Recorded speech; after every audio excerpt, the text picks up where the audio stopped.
صباح الفل على الناس الجميلة الحلوة. النهاردة هنعمل مع بعض أكلة حلوة جدا والأولاد كلهم بيحبوها، وهي البيتزا. النهاردة هعمل معاكم بيتزا بالمشروم والجبن. أول حاجة هنا أنا جبت دقيق خاص بالبيتزا. دقيق البيتزا تمام، وحطيت 4 كوبايات من الدقيق كبار عشان تعملي 4 بيتزات. هبتدي احط الدقيق في البولة.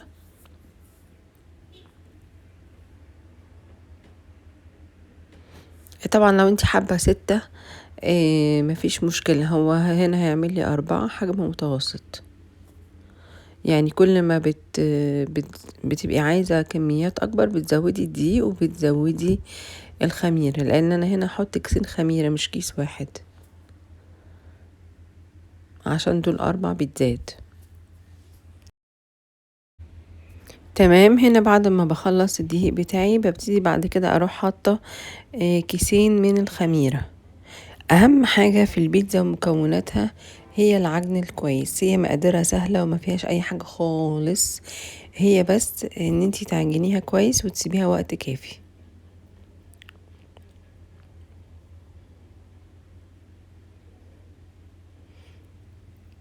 انا كده خلاص حطيت البيتزا كلها. احط كيسين من الخميرة الفورية. تمام، هجيب بعد كده حبة سكر حلوين، ده طبعا حسب المقادير بتاعتك. يعني لو كوبايات قليلة بتحطي سكر قليل، لو كوبايات كتيرة بتحطي سكر. دول حبة كبار، يعني فيما يعادل 1.5 معلقة من السكر، ومعايا يا دوبك يعني تلت معلقة من الملح. شوية زيت حلوين بقى عشان نعرف نعجن، وشوية مية دافية حلوين علشان نعرف نعجن الخميرة بتاعتنا. نبتدي بعد كده نقلب نقلب نقلب. هتحتاج زيت زيتون تاني هنحط، هتحتاج مية دافية تانية هنحط. احنا بنتعامل مع العجينة حسب الكمية اللي احنا حاطينها من الدقيق. زودت كمان زيت زيتون ورحت مزودة مية للعجن. اهي الخميرة اهي بتاعتي زي ما انتم شايفين. هنبتدي نغطيها. هنا في حلة صغيرة هنحط شوية زيت زيتون، ونحط 4 معالق معجون من الصلصة. انا كان في شوية حبة صغيرين خالص، هما دول اللي حطيتهم، وحطيت عليهم شوية مية. تمام، وبعد كده هروح حط عليهم ملح وفلفل وزعتر. انا ما حطيتش المره دي توم باودر ولا بصل باودر ولا اي حاجه. انا هنا حطيت شويه ميه دافيين وملح وفلفل وزعتر. الزعتر من اساسيات البيتزا. وهبتدي اقلب. مفيش، الصلصه بتستوي ما بتكملش 10 دقايق. ادي هنا الصلصه بتاعتي.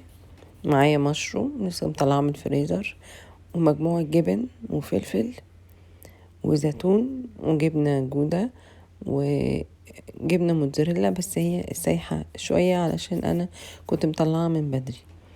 هنا على الكوانتر بتاعي هبتدي احط الدقيق. تمام، ادي العجينه اهي زي ما انتم شايفين. هقطعها على 4 قطع.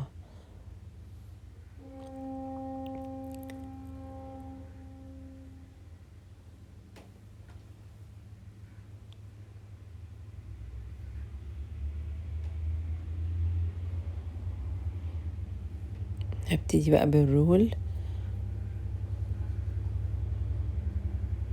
اكبر العجينه.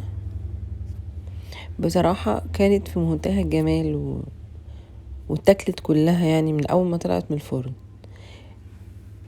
اظبط بقى العجينه على مقاس الصينيه بتاعتي.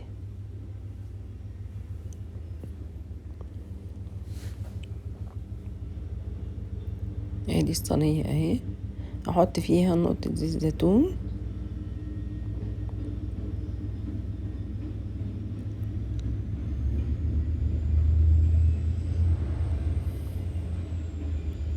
هبتدي بقى افرد العجينه هنا جوه واكبرها على مقاس الصينيه، وابتدي احط الصلصه بتاعتي.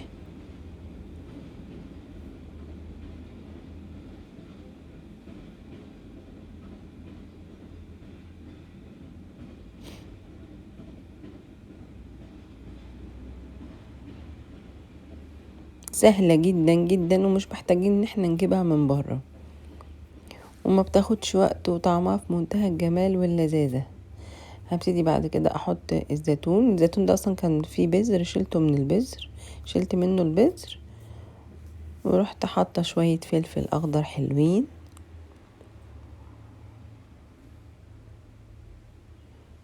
وبعد كده اللي هي حبه من مجموعه الجبن كانت عندي، اللي هي ديت العروض. بتجيبي جبنه شيدر مع جبنه موتزاريلا، بيبقوا 3 اكياس، بتبقى عباره عن عروض جايباهم من على الفيسبوك اونلاين.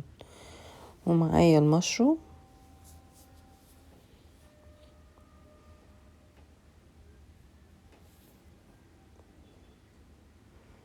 ومعايا جبنه جوده،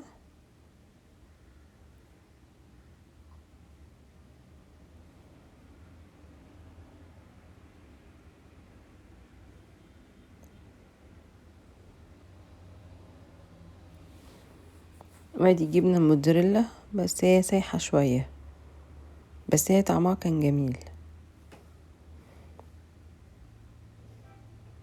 انا على فكرة مشغلة الفرن من بدري عشان البيتزا تستوي بسرعة. هدخلها الفرن بعد كده 10 دقايق تحت، وبعد كده هروح مطلعها الشواية فوق بتاع 4 دقايق. ادي هنا دخلتها الفرن تمام 10 دقايق بالظبط. دي صينية تانية تمام، هبتدي افرد جواها العجينة. يعني مش لازم تبقى يعني مقاسها بالظبط، ممكن تبقى يعني قريبة منها، يعني مش لازم تبقى كبيرة قوي. بس هنا فردتها فردة حلوة محترمة. بعد كده اروح حاطة المكونات بتاعتي. الاولانية في الفرن، الاولانية هطلعها من الفرن بعد 10 دقايق واروح حاطاها على الشواية. الشواية هتاخد معايا 5 دقايق.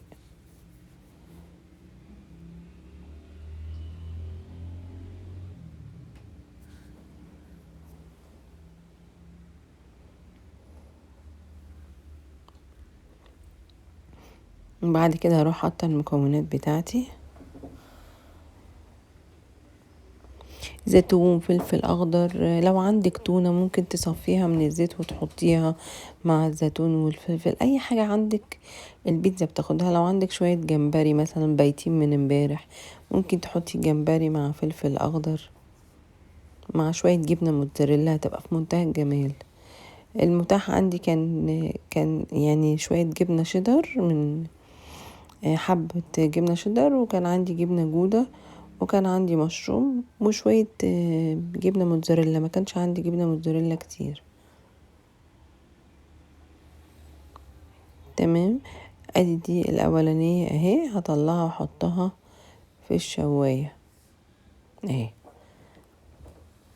دي في الشواية حطها 5 دقايق. حلوة حلوة حلوة حلوة، وطعمها جميل وفي منتهى الجمال. واصلا احلى بيتزا تاكليها هي البيتزا الرفيعة.